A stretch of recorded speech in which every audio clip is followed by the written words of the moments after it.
Don't mute my Scarlet.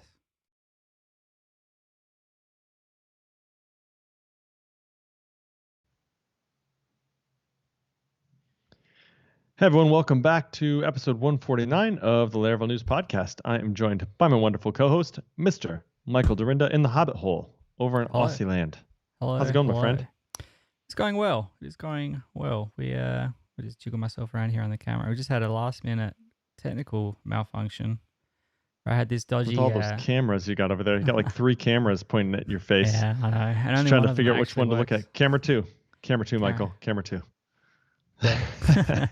It's yeah, the USB cable that I had plugged into the camera was a little bit flaky, so it kept on like connecting, disconnecting. So, and that happened like 10 seconds before we were about to go live on the YouTube stream. So, on the streams, yeah.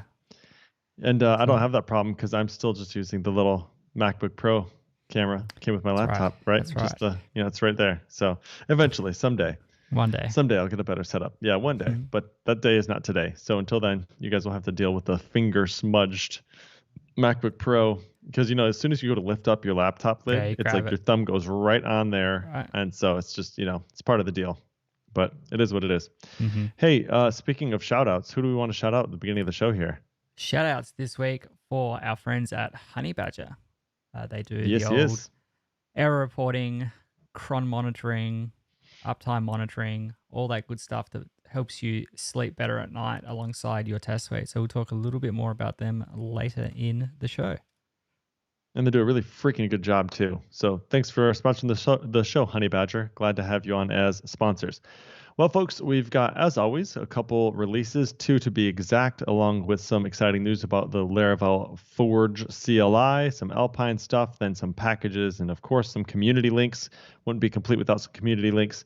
So we'll talk about all those things. Let's get started with 8.54. Michael, you were the one who had to dig around in GitHub to get the changes here. So why don't you take the honors on the first one of the show today? Yes, 8.54 was released a couple of weeks ago, even though this GitHub says it was 3 days ago. I suppose that's when the tag came through, but there were a couple of choice bits in there that I picked out that I thought looked pretty good. The first is a change made by Dries Vince, which is to basically port the Fideloper Trusted Proxies package into Laravel Core.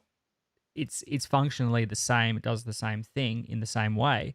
It's just one less dependency that you need to install into your applications and all of the overhead that comes with that. So that's now in there. There's no changes that you need to make to your existing applications. New applications will likely support it out of the box moving forward. But if you wanted to drop a dependency in your application, if you're on Laravel 8.53 and above, you can simply remove that Fideloper Trust Proxies package dependency and swap over to using the Laravel framework or the Illuminate components. So check that out if that's something you want to do. It's something I'm going to look at for one of my projects, just trying to keep that deploy bundle size down a little bit to keep under the Vapor limits or the AWS Lambda limits. So check that one out. The next one we have here is a pull request from Sagar Naliapara, which was to add a without trashed method on the exist rule. So if you were to do your validation to make sure that an ID exists or an email address exists or something like that in your database, by default it does a where null deleted at. So it won't check your soft deleted records, which means that, for example, if you have an email address that is uniquely constrained in your database and you're not explicitly excluding that from your exists rule, then you might run into database exceptions if you have a collision on an email address. So this is basically a rule : exist and then the table name and then arrow without trashed, and then that will account for that for you there. So thanks to Sagar for that one. And the third and final one I have here is an attempts method that has been added to the rate limiter. So you can currently use attempt from the rate limiter to execute a callback if it is available. There is a fourth argument, which is decay seconds, that defaults to 60.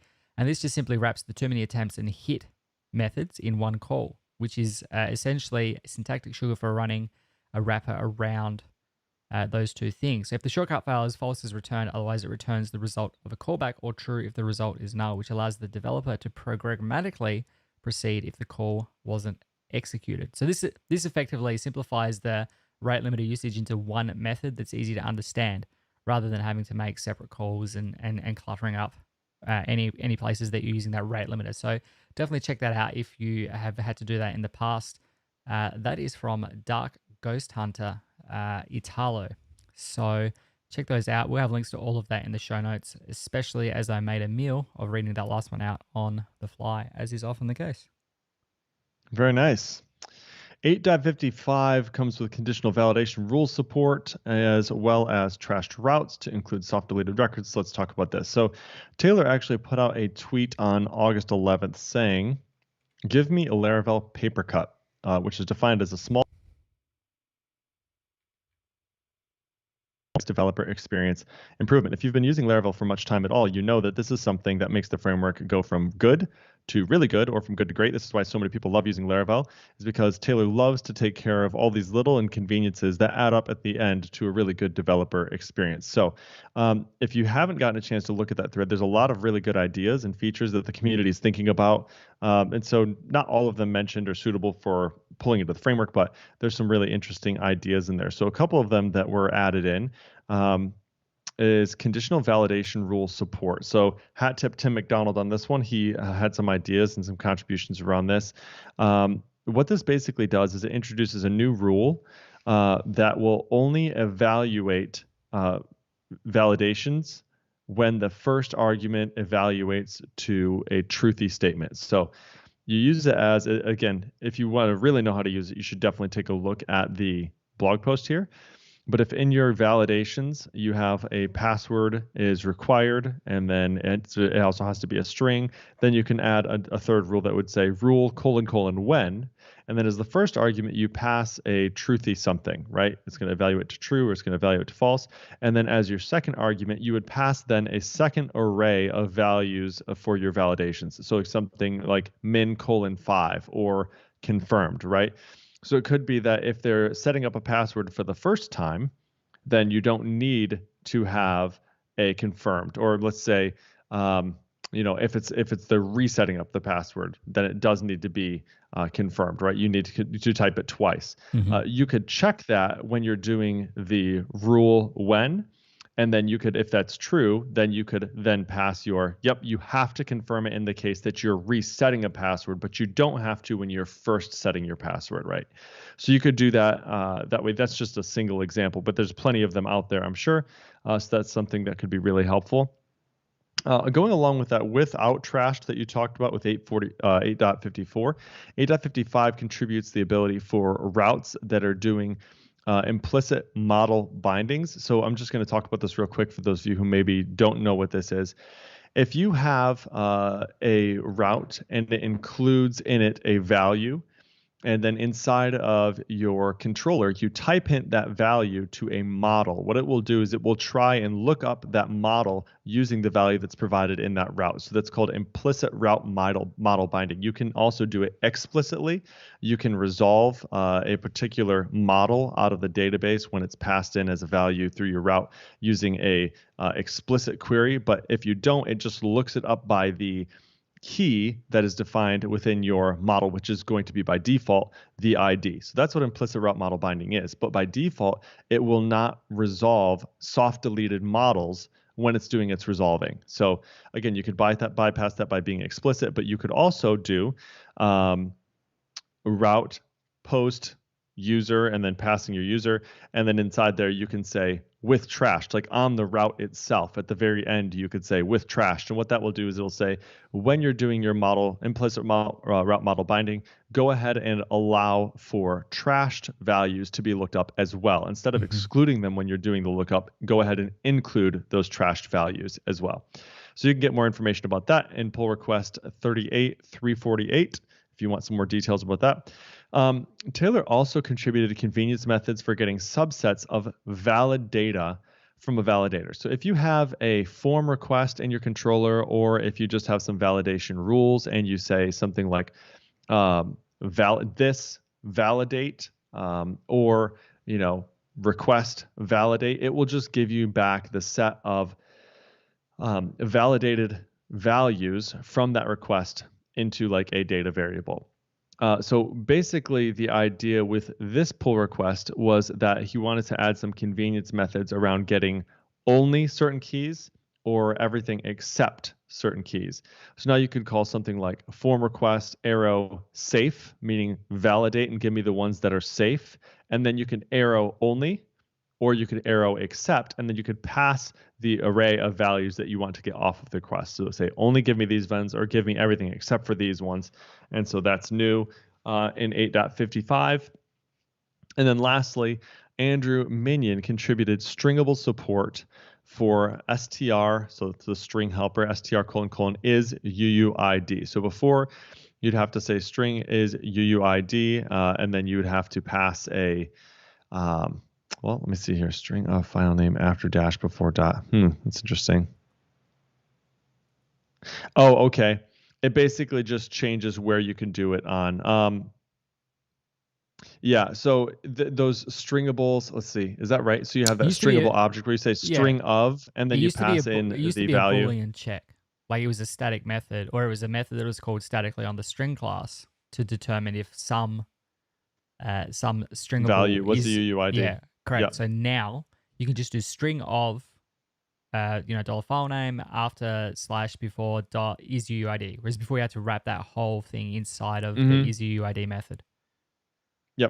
Yep. So now it's basically like a chainable method onto the end of that, rather than something that you have to sort of instantiate at the very front. Yep. Very cool. Again, if you're having a hard time visualizing exactly what we're talking about, you're not alone. That is pretty much everybody ever. It's really hard to read code and have it make sense on air. So, of course, we'll link that up for you in the show notes. That's Laravel 8.55. Okay, what else we got, my friend? Next up, Laravel Forge have launched their first official command line tool that gives you a nice set of commands to manage your Forge servers, sites, and more. Installation is done through the use of a Composer Global installation. So you can do Composer Global require Laravel/Forge-CLI, and after installed, you have the Forge function available in your terminal. So the first release, version 1 of the Forge CLI, contains about 30 different commands, including the ability to initiate deployments, view application logs, configuring SSH key authentication, and more. In this article, we talk more about it.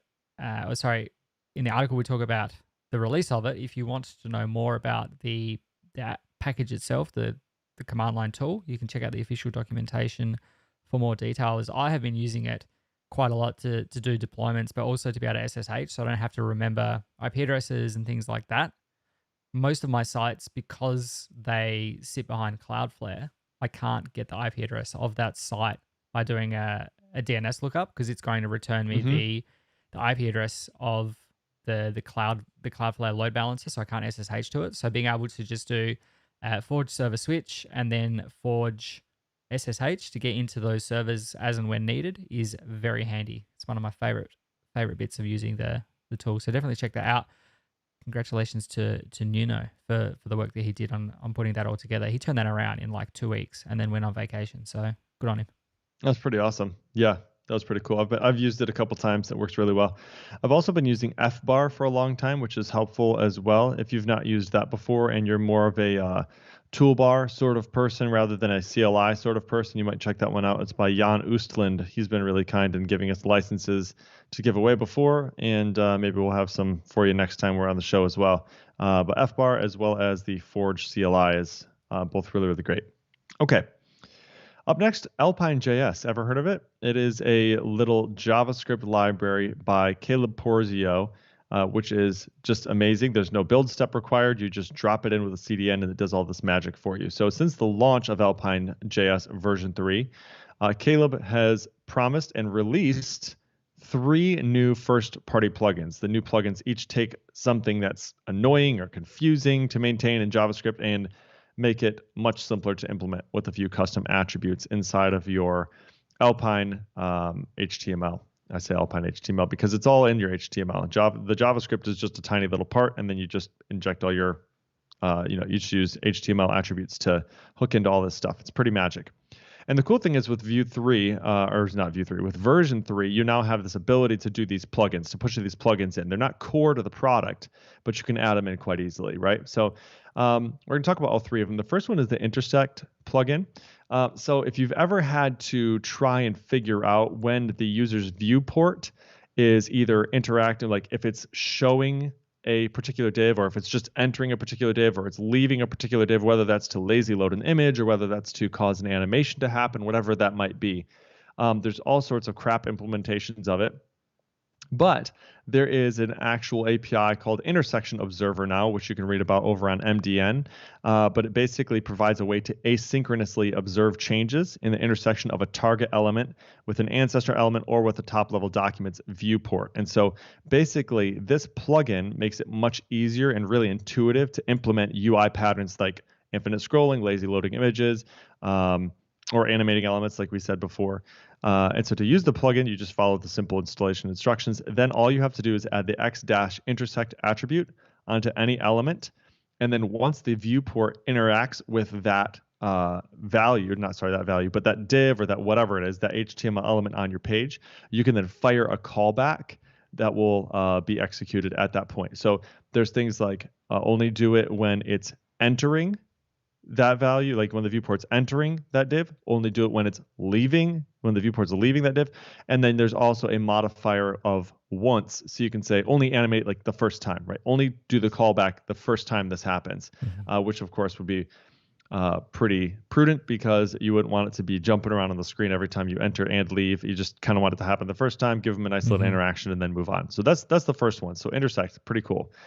Second one is Persist. So that basically provides a new magic method for integrating your Alpine data set. That's the data that you're providing, so your little Alpine component, and dropping it into local storage. So again, to use it, you just have to install it, and then you wrap your initial data values in a $persist little wrapper there. And then Alpine will know to persist those values.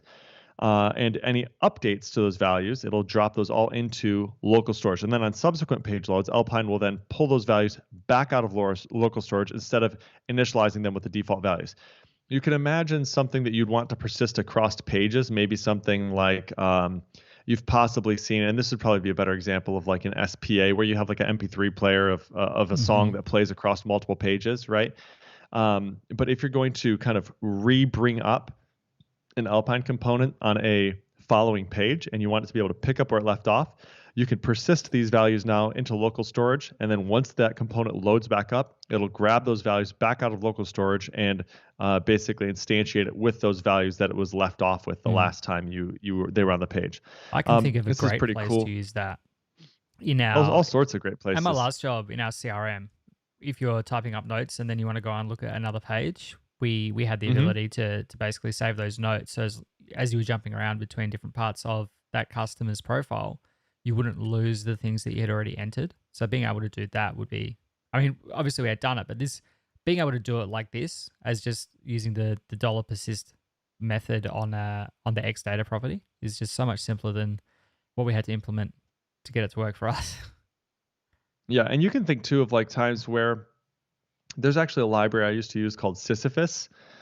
Sisyphus is like this Greek mythology sort of deal with this dude that was like cursed to roll a stone up a hill for his whole life or something, right? You roll a stone up the hill, it comes back and roads, whatever. Anyway, it was basically what it would do is if somebody was on your form filling it out and they accidentally click the back button or something, it would have saved it in local storage. And then when they come back, it says, hey, looks like you were in the middle of something. Do you want to resume where you left off, sort of deal, right? This persist reminds me of that. It could be implemented for that. And the cool thing about it too is you can pass your own custom key that you want it to be stored in local storage as. So you could say something like, you could use the ID of the user that you're trying to update so that if they changed users, it's not going to repopulate that form value with something that was for a different customer, like what you were just saying, Michael, right? So you can pass custom keys in, and so it'll only pull that if you're on the correct page. So I mean, there's a ton of different ways that you could use this. Form stuff is just one. There's plenty of others, but again, this makes doing that very, very simple and super intuitive. It's really nice. I've looked through some of the documentation as well. It looks great. The last one is the Trap plugin. So this provides a simple way to trap focus inside of elements like modals and other dialog elements. This is really beneficial for users that are using screen readers or navigating around with a keyboard. You can imagine you've probably had this before where you'll be in a modal and you'll tab off and it will focus to something underneath the modal on the main page. For a screen reading user, that can be really difficult. So again, using this, it's really simple. Install it and then add the xtrap attribute to your modal or your dialog element. And then anytime the expressions that's passed to xtrap evaluates to true, the plugin will trap focus inside of that element, not allowing focus to be directed anywhere else except for that element. So when xtrap is true, so if you have like some modal input or something, xtrap equals true. So you're saying show the modal. So you're saying, okay, only allow them to focus in on these this element or these elements. It will help to do that for you. So one really nice aspect of the plugin is that it also works recursively, which means that if you have nested dialog elements, Alpine will trap focus inside each one, then return the focus to the previous one as they're closed. So it's something that would be really tedious to do in your own code without the plugin, but again, just makes it really simple. I've probably taken too long explaining all of these, but very nice. Jason Beggs wrote this one up for us. So thanks, Jason, for taking a look at that. I see his regular work and interaction with the Alpine stuff and Livewire as well. So Mr. Tallstack himself, Jason Beggs, thanks for writing that up, Jason. Appreciate it. Jake, let's face it, your code is going to have errors, and even code written by an amazing developer such as yourself. When errors happen, it's nice to know that Honeybadger has your back. Honeybadger makes you a DevOps hero by combining error monitoring, uptime monitoring, and check-in monitoring into a single, easy-to-use platform. They'll send you alerts in real time with all the context that you need to see what's causing an error and where it's hiding so you can quickly fix it and get on with your day. The included uptime and cron monitoring also lets you know when your external services are having issues or your background jobs go missing or silently fail. Check out why the self-funded honeybadger.io from Star, Josh, and Ben is the perfect solution for you. They're not beholden to any venture capital overlords. They will do exactly what you, the Laravel developer, need them to do. Check them out. They're at honeybadger.io. Thank you for sponsoring the show. Very nice. Thanks, Honeybadger. Again, we appreciate you. And the one other thing I was going to say, as per the last show, is that Mr. TJ Miller wrote the SDK for their API. So if you have any complaints or feature requests for that, talk to that dude. He was the man behind the plan on that one. And I've looked at the code. It's really pretty. So you should definitely check that out as well. Got a really great API and really great SDK to go along with it. Okay. Hey, let's talk about Regex Helpers, shall we? Michael, have you had to hand write any Regex Helpers in the last little bit? Yep. They're fun times, aren't they? Especially when they don't quite do what you want. Yeah, you got to pull out that cheat sheet and figure out, like, does that plus mean 1 or more or 0 or 1 or what does that mean? What does that mean, right? So Adam Campbell, who is Hot Meteor on GitHub and on Twitter, says if you're like me and you're a Laravel user and despise fiddling with common regex patterns, common being the keyword here, then I have something for you. Introducing Regex, a set of ready-made regex helper methods for use in your app. So it comes with common regular expression patterns that are ready to match and replace against values. It supports case insensitivity, Unicode characters, and supports all languages. So here's some of the examples. So you have is alpha numeric, is alpha dash, is digits, is numeric. You also have replace. So you can say regex alpha, and so you could say replace any alpha numeric characters with, and then you can pass in something to replace those with, or alphanumeric, or alpha dash, or digits, or numeric, right? And you also have access to the underlying match and replace methods for for custom patterns. So you've got a replace interface, a match interface, and you can learn more about the package. You get full installation instructions at hotmeteor/regex, github.com/hotmeteor/regex. Nice job, Adam.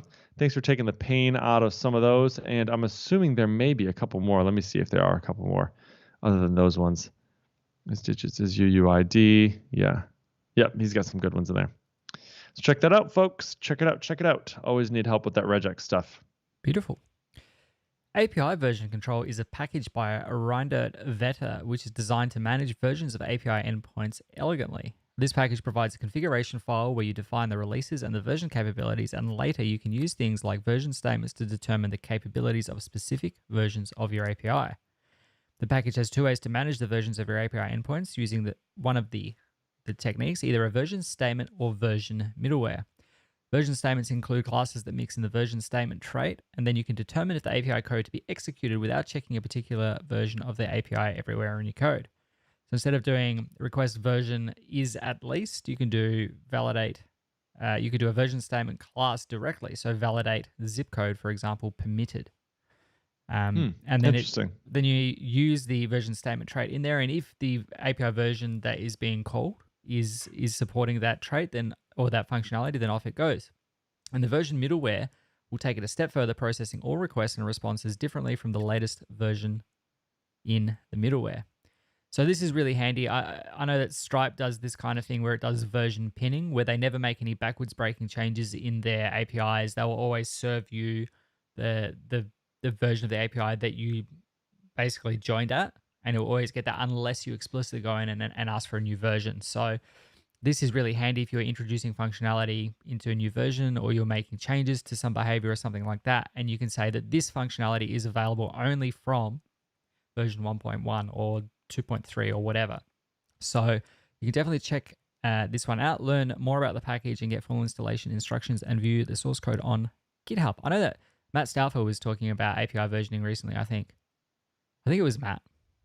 Someone was. Maybe Sounds I shouldn't say I know, because I don't know. But someone on Twitter recently was asking about API versioning strategies. I know that Tom Schlick and TJ Miller were working on a Stripe, like something similar to Stripe, where they pass those version headers around and do that pinning as well. So I'll try and dig that one up and link to that in the show notes as well. Yeah, this is a difficult problem to solve. So I'm glad there's smart people out there who have been thinking about it and who have some really good ideas about how to do that. Okay, Laravel Mail Export is next. So this is a simple mailable trait and interface that exports emails to a storage disk once they're sent. So this package works by exporting any mail sent as a .eml file to a file system disk. And this is really good for all sorts of things, archival purposes, probably mostly. But there's an example from the README of how to use this package, which includes implementing the should export interface. So you just take your mailable, and at the very end, so you have a class order shipped extends mailable, and now you say implements should export. And then you also use inside of the class the exportable trait. You, in addition to that, you then can configure the mailable disk, so what the disk name that you want to store it is, where the path is going to be, and the file name that it gets stored at via a class property, or you can do them a la methods, sort of like we do in a lot of Laravel configurations. They provide a property that you can set, or if the property isn't flexible enough and you need to be able to do some logic in there, you can actually punt and use a method instead. Mm-hmm. So export disk, export path, or export file name. So this is pretty nice. I was thinking that there's one other thing I need to be able to do that's not, it's the opposite of this. It's the other part of this, which is to get an incoming email and then be able to process it and handle all of it really well. Like we've got something that's built to do that, where it like basically takes an incoming email and strips out the body and then strips off all the attachments and reads the headers and does all the stuff that it wants to do. It saves an incoming email rather than saves an outgoing email, right? Completely different thing. The nice thing is completely different thing. Completely different thing. But the nice thing is that this actually, when I was thinking about this, it saves it as a .eml file, which will include any attachments all as one file, right? So it doesn't save the body as one and then all the attachments as another. The .eml includes all of that all together in one big file. So that's pretty nice. So if you need to be able to go back and do audits or something like that, those .eml files will make that pretty easy. Very cool. Thanks very much to, wait for it. Here it is. Thanks very much to, come on. Podpoint. Clem Blanco. First time I heard of that. There you go. And James Hudson. There you go, contributors. Thanks, folks. Okay, over to you. Immutability is the flavor of the month, it would seem. We've got the Indeed. Immutable IP address library for PHP, which is a package by Zan Baldwin. It is an immutable value object for handling both IPv4 and IPv6 addresses. The library includes several helper methods for IP ranges, broadcast and network addresses, subnet masks, and whether an IP is of a certain type. I won't go through the brief example here, but you can basically create IPv4 or IPv6 addresses and check whether they're valid. You can see whether they're in a particular range. You can see if they're for private use, if they're Class A addresses and things like that. You can get a compacted IPv6 address or an expanded address. You can get protocol appropriate addresses and binary representations as well. Definitely check out the documentation to get familiar with the package if you need to do any work with IP addressing, especially IPv6. IPv4 is kind of, everyone kind of gets v4, I think. V6 is just, I mean, it's all, it makes sense, but it doesn't make sense at the same time because it's just all of those octets go right over my head. So if you do need to do anything with IP addresses, then definitely check out this package. Thanks to Zan for putting it together. Very cool. Hey, we've got one for those of you cool cats who are using HTTP client, the Laravel HTTP client instead of Guzzle. I guess maybe not instead of Guzzle. I mean, you are using it instead of Guzzle. On top of Guzzle. On top of Guzzle, thank you. That's really more what it is. So there's a package now called Laravel Blanket. And what this is a dashboard to view any of your HTTP client requests in a Laravel application. So now instead of just running Guzzle and instead of running HTTP on top of Guzzle, you're now running Laravel Blanket on top of HTTP on top of Guzzle. So that's what it does. It basically works by wrapping Laravel's HTTP client requests, so the decorator, and provides logs for all those requests and responses. The package persists the data in a database table that comes with a migration in the package. And you can even retry a request from the dashboard UI. So here's some of the features. You can filter by method type. So think post, put, patch, delete, etc. You can search by the URL that was requested. You can replay an HTTP request. You can view logs of the requests and responses. You can clear the logs. You can copy the request or the response to the clipboard. So this gives you a lot of tools for checking out what exactly is going on. If you're having a user that's like, hey, I can't figure out why it's not working for me, you can go in and inspect what exactly is happening with the requests that are being made on their side. Of course, you can do this with something like Debug Bar or Sentry, but it could be helpful if you need something simple. So pretty nice. And Paul Redmond recommends it. So definitely check it out. Absolutely. Laravel Presentable is a package by Jonathan Zarate that is used to create presenter classes for your Eloquent models. Presenter classes allow you to separate display concerns from model data into a dedicated class.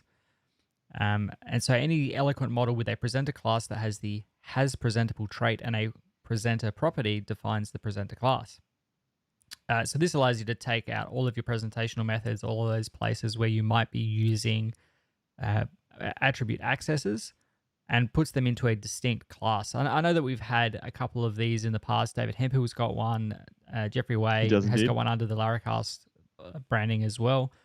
The approach may be overkill, depending on the goals of your application, depending on how big it is, how many models you've got. However, if you do find that separating your view display logic into a dedicated presenter class makes sense, then this package may be an excellent fit. We'll include links to it into the show notes, as well as the Laracast and the Hemp presenter packages for you to check out and make your own decisions.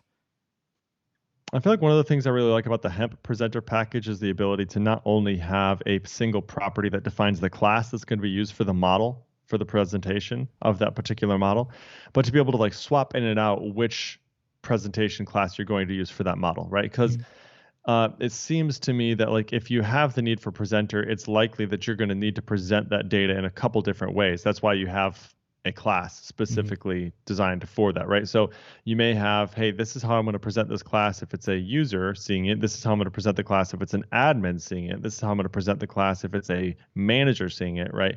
You may have different presenter classes. And so I know Hemp Presenter really optimizes for that, I believe. And that's really useful. Works really well. That's a useful case. If you do, as you say, have different user classes in your application, rather than having to do all these conditional checks to see, can my user see this? Can my user see that? Can my user see the other? You can just do the check. So you set the presenter at the time, so you have your presented model, and say you're an admin user, so we need to use the admin presenter, or you're a regular user and you need to use the regular presenter. And then if the user doesn't have access to, say, seeing someone's phone number or address or whatever, you could just have those methods overwrite from the parent and just return nothing. Yep. And so all of that Yep. conditional logic is done at the top level, within your controller when you're setting that presenter. So that's a really handy point there. Yep. Good stuff though. Good discussion to have about that. Okay, let's see here. Did I already click on this one? I did. Laravel Cashier for OpenPay billing services. So Cashier OpenPay package by Pedro Parafan provides an expressive fluid interface to subscriptions using, which by the way, if you've not used Cashier before, this is sort of what this is, right? It basically allows you to do billing and things like that using any number of different adapters that are out there. So they've got Stripe, they've got Paddle, they've got PayPal, they've got all these different ones. But now you can use OpenPay billing services with Laravel. So if you've not used, if you're needing to use OpenPay and you've been waiting for support for it with Cashier, it's now here. So the package is set up by defining an OpenPay billable trait, and then you can interact with OpenPay billing via a user model instance. So I was going to say here are some of the highlighted features, but honestly, you could just, if you've used this before, if you've used Cashier before, you kind of know the drill. It's new customers, existing customers, delete customers, adding cards, deleting cards, managing bank accounts, refunds, transfers, etc. Right? And you can interact directly with the OpenPay PHP SDK. So there you go. Check that out. If you're waiting for OpenPay, there it is. It's now here. Beautiful. I have a selection of fine community packages here. Community articles, community links to go through. So last episode, we talked about building TypeScript interfaces for your Laravel models. This episode, we have an article from Boris Lepkin that talks about using TypeScript with Laravel. So it goes into why you might use TypeScript, installing dependencies, setting up your TypeScript configuration, and getting it working with Laravel Mix. If that is something that is of interest to you, both TypeScript and Laravel, check that one out. Also, previous episode, we spoke about using generators over arrays from Indeed. Doken.org. This one was, I forget Doken's name, so I will look it up. Doki.org was his name. So this one kind of goes into a bit more detail on that as well, talking about more of a step back and introducing what iterator functions are. So definitely check that one out if the generators over arrays discussion tickled your fancy last episode. Yeah. So did we talk about? Let's think about that. Yeah. Last time we talked about generators over arrays. Is that what it was? That was the article we talked about. Yeah. And now it's introducing iterator functions, right? So how does the array-like functions that will ease the use of iterators, generators? Yeah. Yeah. That was an interesting. So I feel like I've read about these things, these generators, multiple times, and I know they're used around, like in lazy collections maybe and things like that, because you've got yield instead of return and all this beautiful stuff. I'm still trying to wrap my head around it, though. I think what I need is a really concrete problem that I can use them on and then do it. And then once I've used it, I think I'll understand it a little bit better. But I've yet to use generators. Have you used them much? Not directly, no. I've used the lazy collections in a couple of places, but you've probably come across situations where you should use them and you didn't know that you needed to, or you haven't. Anytime you're working with giant CSVs, which I know that you do, and anytime you're processing JSON arrays and things like that, generators are a good thing to look into. Definitely go back and check out old mate. What was his presentation at Laracon? Joseph Silver spoke about that. Yep, Silver. So yep. Check that out. He's the man behind all the lazy collection stuff. He is. He certainly is. The two other articles or two other things that I've got here from the community links section, Laravel method injection. If you've ever wondered how that works and why in Laravel we typically never see instantiating of, like there's never a $$ thing equals new thing inside of Laravel. especially in clean Laravel in air quotes there. This talks about how the method level injection works and how you can get things to go in there. We spoke about the explicit and implicit route model binding at the top of the show. Explicit route model binding isn't just for models. You can bind really whatever you want there if you want to go down a rabbit hole of excitement. That's true. So you could basically take those query parameters and put whatever you want in there. I know that the Sparsy webhook package, for example, will bind a particular configuration object into the route based on that parameter. So it's definitely something that you can do some creative things with if you think about it.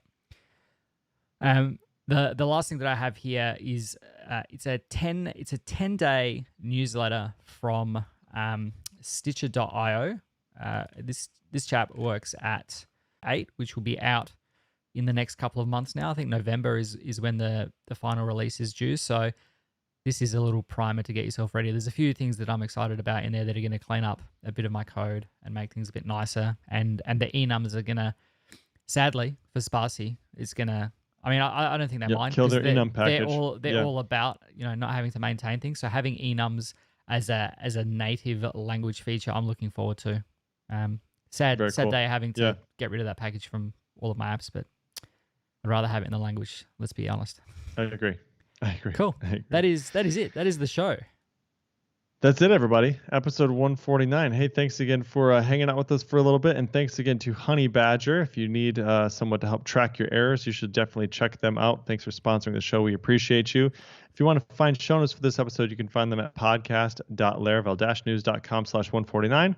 If you liked the show, we would really appreciate it if you'd rate us up in your podcatcher of choice. That would be awesome. 5 stars. And then, of course, if you have any questions, hit us up on Twitter at Michael Dorinda, at Jacob Bennett, or at Laravel News. Hey, folks, it's been a pleasure. Until next time, my friends, episode 149, Laravel News. Peace out. Before we go, the Laracon Online is happening on the 1st of September. So before the next episode of this show, there will be a Laracon happening online. Tickets are, I don't know, $29, something like that. Check it out at laracon.net. Some great... And last. Great speakers lined up. Last thing. Last yes. thing. Last thing. If you're from Ohio, Michigan, Indiana, Illinois, Wisconsin, basically, if you're anywhere Minnesota, in the continental US and crazy enough to travel at this time, then feel free to go and see Jake. Unless you're from Texas, which Florida, plenty are. All of those places. Hey, you know what? Don't invite Texas, those people. Florida, you're welcome too. Yeah, you're welcome too. We had a Californian in this week. So. Mm-hmm. Yeah, good times, man. Good times. So yeah, you're welcome to come to our Bloomington watch party. It's going to be a blast. We're going to go do some Top Golf and get some amazing pizza the night before, and then we're going to watch Laracon speakers all day the next day. It's going to be awesome. Free breakfast, lunch, and vaccine passports. There you go. Yep. And if you don't have your vaccine, we'll stick you out the door. It's great. Hey. Just kidding. It's a joke. All right, everybody. Thanks again for hanging out with us. We'll see you in a couple weeks. Bye. Bye.